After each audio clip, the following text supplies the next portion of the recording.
أما بعد فأعوذ بالله من الشيطان الرجيم بسم الله الرحمن الرحيم قال الله تبارك وتعالى في القرآن المجيد والفرقان الحميد لهم دار السلام عند ربهم آمنت بالله صدق الله مولانا العظيم. زما قابل صد احترام مشرانو کشرانو ورونو، زموږ ستاسو زندگی په دې دنیا کې دا یو مختصره زندگی ده، دا یو ختمیدونکې زندگی ده، دا د یو سفر حالات دي. دا الله رسول فرمایي چې تاسو په دنیا کې داسې زندگی تیروئ لکه تاسو چې د سفر په حالاتو کې یاست. که چیرې په دنیا کې یو کس له خپله کوره څه و بل طرف ته سفر کوي، د سفر په حالاتو کې دی له ځان سره پرشان نه اخلي، د کور ټوله کډه د ده نه وي په شا، بلکې هغه د ضرورت شی چې ده ته په سفر کې د هغه شي ضرورت وي، صرف هغه شی دی ورسره اخلي چې صرف بیرته تر کوره پورې ځان راورسوي. نو د الله رسول فرمایي چې تاسو په دنیا کې زندگی داسې تیروئ لکه یو مسافر، ځکه د مؤمن دپاره دار اصلي چې ده هغه جنت ده، او د کافر دپاره دار اصلي هغه جهنم ده. نو موږ تاسو چې دلته زندگی تیرو، دا زندگی به په داسې سوچ و فکر باندې تیرو چې له موږ تاسو سره به شپه او ورځ دا چورت وي چې موږ تاسو به له دې فاني دنیا څخه و هغه اصلي زندگی ته موږ تاسو بیرته رخصتیږو. الله تعالی په قرآن کریم کې فرمایي والله يدعو الى دار السلام. الله تعالی انسان و دار السلام ته، دار السلام چاته ویل کیږي؟ هغه جنت ته ویل کیږي. الله تعالی انسان و جنت ته رابولي. والله الله تعالی يدعو انسان رابولي الى دار السلام. د سلامتیا ځای کوم ځای ده؟ د سلامتیا ځای له تکلیفو، له زحمتو، له غمو، له پریشانیو څخه خلاص دی، هغه جنت. او جنت څنګه ځای دی؟ نن به د دې حالات بیانو چې الله تعالی څنګه جوړ کړی دی او څنګه شایست په دې کې دی. د الله رسول فرمایي چې په جنت کې 100 درجې دي، د هرې درجې په مابینځ کې دومره فاصله ده لکه مځکه و اسمان، او تر ټولو لوړه درجه چې ده هغه جنت الفردوس ده. جبرائیل علیه السلام چې کله اسرائیل علیه السلام چې کله رالی، د ابراهیم علیه السلام څخه روح اخلي. ابراهیم علیه السلام ته یې وفرمیل چې ای ابراهیمه ته الله تعالی و ځان ته وربولي. ابراهیم علیه السلام پوښتنه ځینې کوي چې ای اسرائیل ستا د خبرې مطلب چیسته؟ اسرائیل ورته وایي چې زه د الله تعالی له جانبه څخه راغلی یم، ستا روح اخلم، ستا روح قبض کوم. ابراهیم څنګه الفاظ ورته وایي؟ هل رأیت خلیل یقبض روح خلیل. تا داسې تر اوسه پورې لیدلی دي چې یو خلیل دی د بل خلیل روح اخلي، یو دوست دی له بل دوست څخه روح اخلي؟ الله تعالی خو ما ته خلیل ویلی دی، ما ته خپل دوست ویلی دی، او له خپل دوست څخه بیا څنګه روح اخلي؟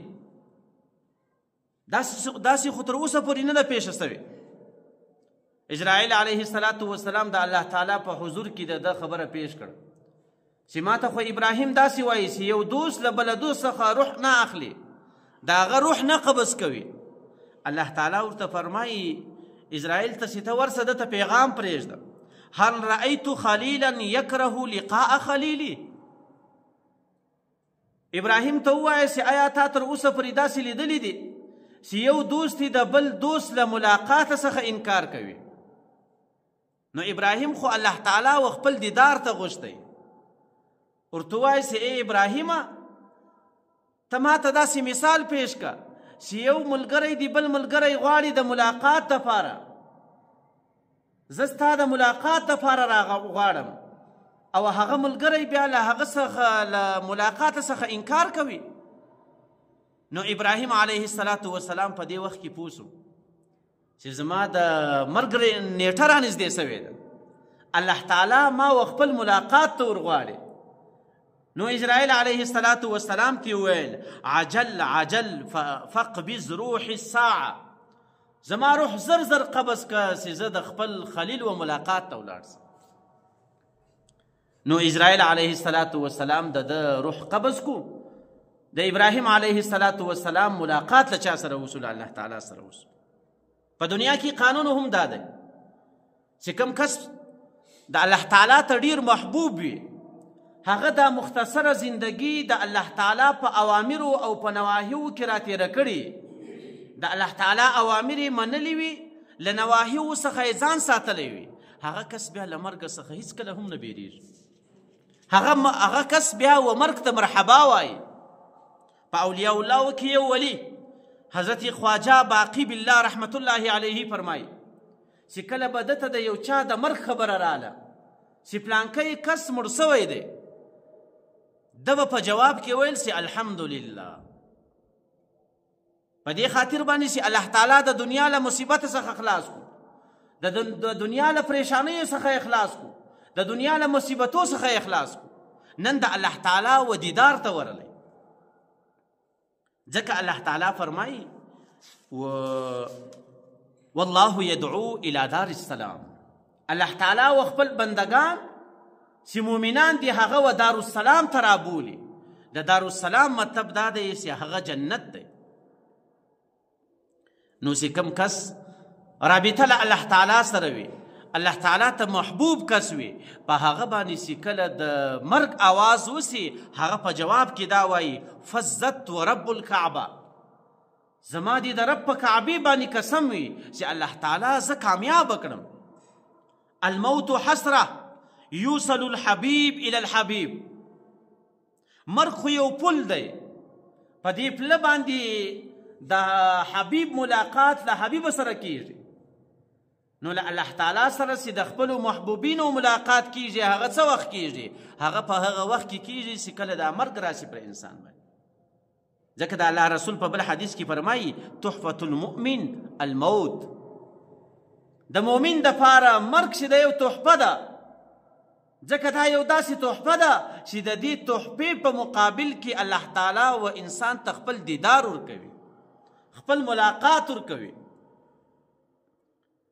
او د حضرت عیسی علیه السلام په باره کې الله تعالی فرمایي والسلام علی یوم ولدت و یوم اموت و یوم ابعث حیا.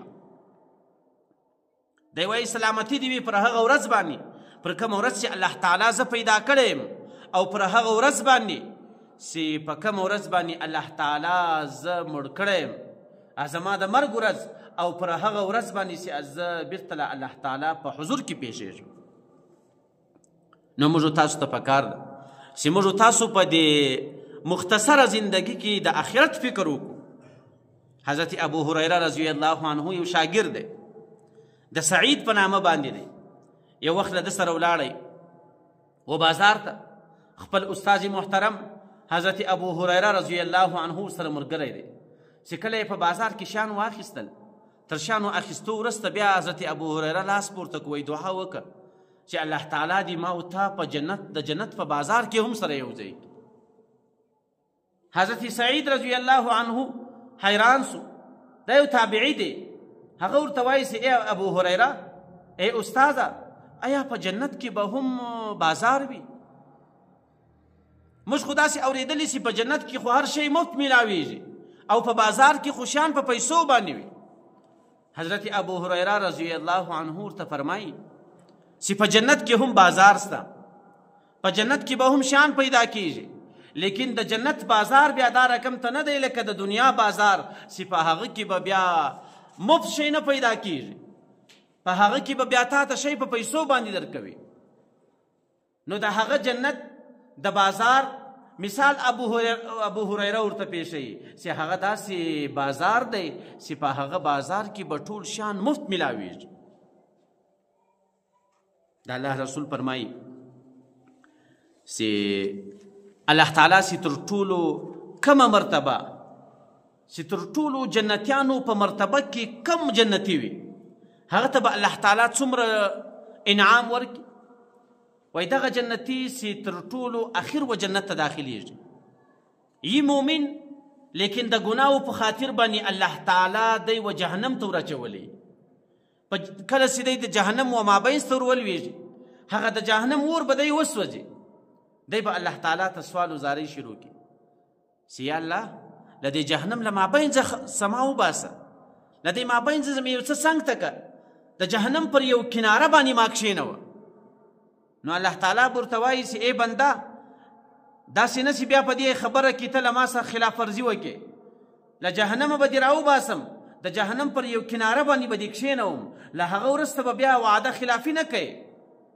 دی وایي یا الله ما له تا سره وعده ده، بیا به زه وعده خلافي نه کوم، صرف مې د دې جهنم له مابین څخه وباسه، دلته پر ما باندې ډېر سخت حالات. نو الله تعالی به دغه بنده د جهنم له مابین څخه راوباسي، د جهنم پر یو کناره به یې کښېني. چې یو څه وخت پر هغه کناره باندې کښېني بیا به الله تعالی ته سوال وزارۍ شروع کړي چې یا الله له دې کنارې څخه مې لږ لرې کړه، هغه د جهنم تاو، هغه د اور چې کوم تاو دی هغه پر ما باندې لګېږي، هغه هم نسم برداشتولی. الله تعالی به ورته وایي چې تا خو له ما سره وعده کړې وه، زه به د وعدې خلاف ورزي نه کوم، نوره تمنا به بیا نه کوم. دی ورته وایي یا الله بله وارې بیا دا وعده در سره کوم، صرف مې یو څه له دې ځای څخه لرې کړه، بله وارې بیا بله تمنا نه لرم، بل خواهش مې نشته. نو الله پاک به د جهنم له هغه کنارې څخه لرې کړي و داسې ځای ته به راسي چې هلته به جنت هم ویني او جهنم به هم ویني، چې یو څه وخت دورې انتظار وکړي، له هغه وروسته به بیا الله تعالی ته سوال وزارۍ شروع کړي. الله تعالی ته به ووایي چې یا الله دا جنت دروازې ته خو مې یوارې ورنږدې کړه چې دا جنتیانو ته خو یوارې وګورم، دا جنتیان مې نه دي لیدلي. الله تعالی به ورته فرمایي چې تا خو له ما سره وعده کړې وله چې دویم وارې به زه بیا په وعده کې خلاف ورزي نه کوم، او اوس دې بیا د جنت ته دروازې سوال وکړو، او چې د جنت و دروازې ته دې بوزم بیا به د جنت ته داخلېدو سوال کوي. دی وایي یا بیا بل وارې د وعدې خلاف ورزي نه کوم، صرف مې یو وارې د جنت دروازې ته بوزه چې د جنتیانو حالات وګورم. نو الله تعالی به په خپل فضل و کرم باندې له دې ځای څخه بیا بوزي و چاته و د جنت دروازې ته به بوزي، چې کله هلته یو څه وخت انتظار وکړي، تر انتظار کولو وروسته به بیا الله تعالی ته وایي چې یا الله دا جنت ته خو مې ور داخل کړ. الله تعالی ورته فرمایي چې بیا دې د وعدې خلاف ورزي وکړل، تا خو ما ته ویلي چې نور تمنا او نور خواهش به زما نه وي. ګوره دا هغه جنتي ده چې تر ټولو آخر و جنت ته داخل سوی وي، لیکن په دنیا کې یې کلمه ویلې ده، ګناوې ځینې سوي دي، د هغو ګناو سزا الله تعالی په جهنم کې ورکړه. نو چې دی الله تعالی ته دا خبره پیش کړي چې یا الله ته خو ارحم الراحمین ذاتې او رب العالمین ذاتې، د ټول عالم دپاره د رب د هغه ساتونکی او پالونکی، تر تا مهربانه بل ذات نسته. نو الله تعالی به دی و جنت ته داخل کړي، چې کله یې جنت ته داخلوي نو الله تعالی به ورته فرمایي چې تا ته په جنت کې څومره مځکه درکړم، ته په څومره جنت باندې خوشحاله یې. نو دی به ورته وایي چې په دنیا کې خو د ده په ټوله زندګي کې چې به ده ډېر کوشش وکړو، ډېر تکلیفونه به وکړو، رښتیا او درواغ او کاربار او هر څه سره ګډ وډ، عبادت پاته صرف موږ و تاسو کې تکړه کس هغه دی چې صرف د ځان دپاره یو سایه پیدا کړي، خپل ځای پیدا کړي بس. لیکن الله تعالی به ده ته وایي چې زه به تا ته دومره جنت درکم چې د هغه اندازه د مځکې چې څومره کوره ده، د مځکې د کورې مطابق د هغه مقدار اندازه جنت به زه و تا ته درکم. نو دا جنتي به ورته فرمایي چې یا الله اتستهزئ بي وانت رب العالمین، یا الله ته له ما سره ګپه کوې چې ته ما ته دومره جنت راکوې چې هغه جنت د ټولې دنیا مثال لري. ګوره دا تر ټولو اخرنی کس ته چې جنت ته داخلیږي. دی ورته فرمایي چې یا ارحم الراحمین اتستهزئ بي، آیا ته له ما سره ګپه کوې وانت رب العالمین، او ته خو رب د ټول کائنات وې. نو الله تعالی به ورته فرمایي چې زه له تا سره پسخن نه وم، زه له تا سره ګپه نه کوم، زه به تا ته دومره جنت درکم چې د هغه جنت مقدار او د هغه اندازه دومره وي لکه د دې ټولې دنیا مځکه چې ده. نو دا د هغه کمزوري جنتي چې تر ټولو اخر و جنت ته داخل سوی دی، دا د هغه مقام دی. نو د جنت دپاره د الله رسول فرمایي چې د جنت د مرتبو دپاره 100 مرتبې جنت لري، 100 مرتبې. په 100 مرتبو کې تر ټولو کمه مرتبه او کم جنتي ته چې ورکول سوی دی هغه دومره جنت ورکول سوی دی لکه د مځکې د دنیا چې څه مځکه ده څومره حصه څومره ملکونه پر دې باندې پراته دي، دا به د هغه ادنا جنتي مقام وي چې دا به یو جهنم ته هم داخل سوی، ګناهونه یې په دنیا کې کړي وي، لیکن صرف یو کلمه ویلې ده چې لا اله الا الله محمد رسول الله. الله تعالی دې زموږ ستاسو اخره خاتمه په ایمان باندې. نن خو موږ تاسو ته په دنیا کې نه معلومیږي چې دا به یو جنتي ته او دونه په پای کې او اخرنی جنتي چې له جهنم سره راوایستل سو بیا الله تعالی ور داخل کو دی جنتي ته الله تعالی دومره جنت ورکو لکه دا ټوله مځکه د دنیا. زموږ ستاسو سوچ او فکر خو په دې شي باندې کار نه کوي، لیکن د دې دپاره به یو تاسو ته عجیبه یو کوچنی مثال پیش کړم. په دې مثال کې ستاسو چورته وي بیا به هغه جنت و تاسو ته غټ نه معلومیږي، په هغه باندې د هغه په حقیقت باندې مو سر خلاص. نو علما کرام فرمایي چې عالم آخرت، عالم جنت و دې دنیا ته داسې مثال لري لکه یو ماشوم چې د مور په نس کې وي. ماشوم چې کله د مور په نس کې په ده کې الله تعالی روح واچوي، الله تعالی وده ته زندگی ورکي، نو د ده خو دا خیال ده چې تر دغه بل غټ عالم نسته. د ده خو ټول سوچ او فکر دا وي چې د مور په نس کې دا بچی پروت وي او ده ته الله تعالی روح ورکړی وي. د ده خو دغه خیال او سوچ او فکر ده چې تر دې بله غټه دنیا نسته. لیکن هغه بچی چې بیا کله و دنیا ته راسي او بیا د دنیا په حقیقت باندې پوسی، بیا د دنیا پراخوالی ملکونه باچیانې ور معلومې سي، بیا خو هغه د مور نس وده ته یو شی هم نه معلومیږي. تاسو اندازه ولګوئ د مور د نس اندازه به څومره وي او بیا و دنیا ته مثال ولګوئ دا ټوله دنیا څومره ده. نو چې کله دی و دنیا ته راسي بیا هغه د مور نس ته چورت وایي چې ما په د مور په نس کې 4 میاشتې زندګي تېره کړې ده او ما ته تر ټولو غټه دنیا هغه معلومېدله. لیکن نن چې د دې عرضي دنیا ته رالم بیا خو هغه هېڅ شی هم نه ورته معلومېږي. نو علما کرام د عالم آخرت مثال هم داسې پیښوي. په جنت کې به الله تعالی تر ټولو کمه مرتبه تر ټولو هغه په درجو کې چې کم وي یو جهنم ته مر داخل سوی وي هغه جنتي ته الله تعالی دومره جنت ورکوي لکه دا ټوله مځکه. نو الله تعالی دې موږ تاسو ته توفیق راکړي چې موږ تاسو د آخرت دپاره سوچ او فکر پیدا کړو، دا هغه جذبه دی الله تعالی په موږ کې پیدا کړي.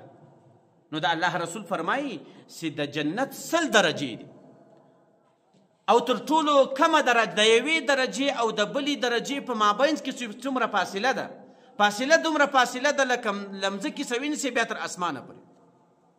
او د الله رسول فرمایي چې کله تاسو دعا کوئ او په دعا کې له الله تعالی څخه خواست کوئ، خواست ته جنت الفردوس کوئ. جنت الفردوس بیا په جنتو کې تر ټولو هغه اعلی جنت چې دی هغه جنت الفردوس دی. د الله رسول فرمایي چې الله تعالی هغه په خپل قدرت باندې جوړ کړی دی، په هغه کې چې کومې درختې ایښي دي هغه الله تعالی په خپل قدرت باندې ایښي دي، او په هغه کې چې کوم نهرونه دي هغه الله تعالی په خپله جاري کړي دي. او له جنت الفردوس څخه و دا نورو جنتو ته چې کومې اوبه را رواني کوم شیان چې دي هغه ټول له جنت الفردوس څخه ورته راځي. نو تاسو چې سوال له الله تعالی څخه کوئ د جنت الفردوس سوال کوئ. نو دا حضرت ابو هریره رضی الله عنه شاگرد چې کله یې له ده څخه پوښتنه کړې وه د بازار ده چې په جنت کې خو بازار څنګه د دنیا بازار خو دا رقم ته دی چې هلته خوشیان پر پو باندې پیدا کېږي او د جنت بازار څنګه دی. ابو هریره اوس د جنت د بازار اعلان ورته کوي، د جنت بازار ورشئ چې ما له محمد رسول الله څخه اورېدلی دي چې الله تعالی به په جنت کې یو د جمعې په ورځ باندې لکه دلته چې د جمعې بازار یا اتوار بازار ورته ویل کېږي چې تر عامو ورځو په دغو ورځو کې د جمعې په بازار یا د اتوار په بازار کې شی هم ارزانه وي او هر سړی کوشش کوي چې اتوار بازار یا جمعې بازار ته ولاړ شي ځکه هلته سیل لګېدلی وي. نو الله تعالی به په جنتیانو باندې د جمعې په ورځ باندې غږ وکړي چې ټول جنتیان له خپلو ځایو څخه راوځئ و پلانکي مقام ته راسئ. هلته به الله تعالی د جنت یو بازار تیار کړی د جمعې په ورځ باندې، د جمعې بازار به وي، او په دې بازار کې به دومره داسې شیان پراته وي چې کله جنتیان ورته راسي و دا دوکانو ته ګوري، په دوکانو کې دا دوکانونه به ټول له شیانو څخه ډک وي، او په هغه دوکانو کې به داسې شیان پراته وي چې تر اوسه به الله تعالی په جنت کې ودی ته نه یې ورکړي، نه به هغه سترګو لیدلی وي هغه شیان، نه به دماغ سوچولی وي هغه شیان، نه به غوږو اورېدلی وي. او الله تعالی به هر جنتي ته دا اختیار ورکړي چې دا هر شی خوښ یې هغه در واخلي. نو جنتیان به دې بازار ته راسي چې هر شی خوښ یې هغه به ورواخلي. اوس به هر جنتي بیرته د خپل کور و طرف ته روان سي، لیکن د الله تعالی له طرفه به یو منادي راسي، یو اواز کوونکی راسي، یو اذان کوونکی به راسي، هغه به اواز وکړي چې الله تعالی وایي اوس ما په دربار کې ټول پیش دی. الله اکبر. اوس د الله تعالی دربار په دې ورځ باندې لګیږي، دا د جمعې ورځ ده، او په دې دربار کې الله تعالی کم کسان شریکان کوي.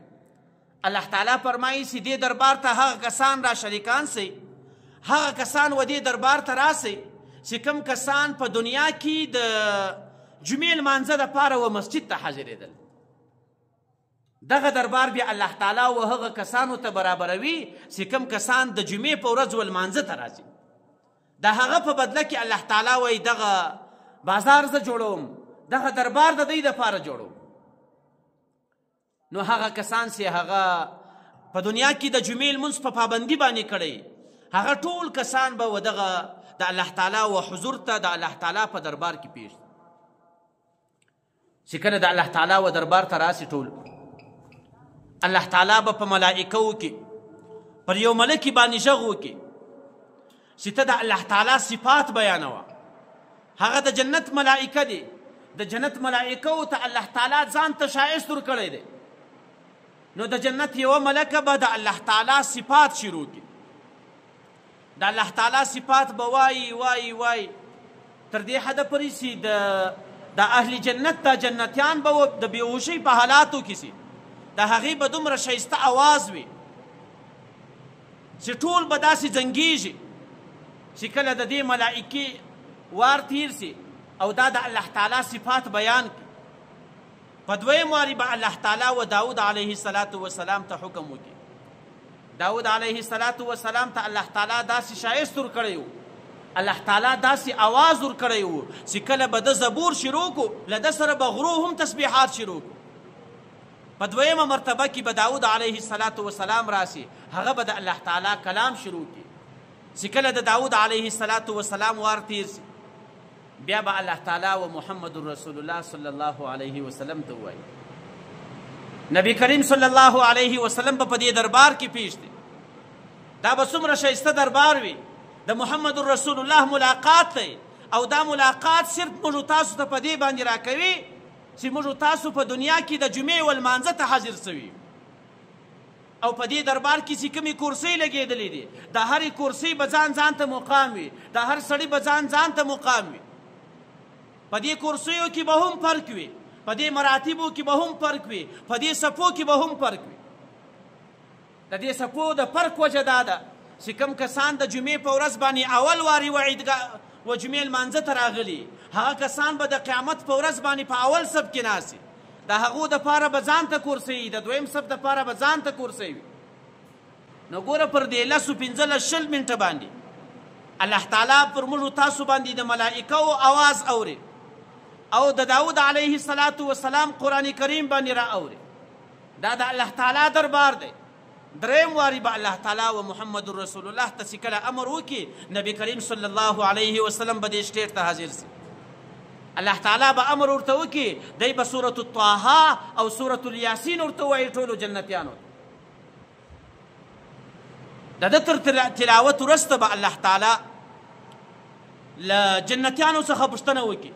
دا په داسې حالاتو کې چې 1500 کاله به دا جنتیان په داسې کیفیت کې وي لکه بېهوشه، له ډېره خونده سي د محمد رسول الله تلاوت واوري. بیا به الله تعالی و ملائکو ته حکم وکړي چې زما او د بندګانو په مابینځ کې چې کومه پرده ده هغه پرده ایسته کوي. الله اکبر. صرف په دې نیمه ګانټه باندې به الله تعالی په څلورمه مرتبه کې الله تعالی و موږ تاسو ته خپل دیدار راکړي او چې کله د جنتیانو دیدار د جنتیانو سترګې پر الله تعالی باندې وشنلیږي بلا کیفه دا ټول جنتیان به بېهوشه شي. نو الله تعالی موږ تاسو ته په دې مختصره زندگی باندې په دې مختصر وخت باندې تاسو وګورئ دا 25 منټه دي چې دغه 25 منټه موږ تاسو و مسجد ته زر راسو د هغه په بدله کې الله تعالی و موږ تاسو ته خپل دیدار راکوي او د محمد رسول الله تلاوت را نصیب کوي. نو الله تعالی دې زموږ ستاسو دا پاته زندگی د آخرت په سوچ او فکر کې تیره کړي. الله تعالی دې زموږ ستاسو په ذهنو کې د آخرت سوچ او فکر واچي. واخر دعوانا